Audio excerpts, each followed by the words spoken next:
kanaldasınız. Biz sizə Ağdərədən xəbər veririk. Hazırda olduğumuz Sərsəng su anbarı ənənəvi şəkildə keçirilən Prezident Kuboku beynəlxalq regatasına ev sahibliyi edir. Bu turnir ilk dəfə burada keçirilir və hazırda gördüyünüz kimi idmançılar kanoe, dragon, kayak qayıqları, yelkənli qayıqlar üzərində nümunəvi çıxışlar edirlər.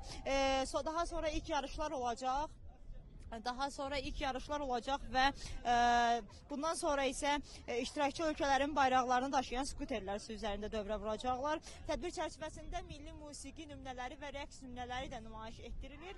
Onu da diqqətinizə çatdırım ki, rəsmi açılış mərasimi sabah, yəni aprelin 28-də Mingəçevirdə keçiriləcək. Açılış mərasimi çərçivəsində əvvəlcə ümumilli lider Heydər Əliyevin abidəsi ziyarət olunacaq. Daha sonra Heydər Əliyev prospekti boyunca idmançıların paradı keçiriləcək. Tədbir daha sonra konsert və konsert proqramı ilə davam edəcək.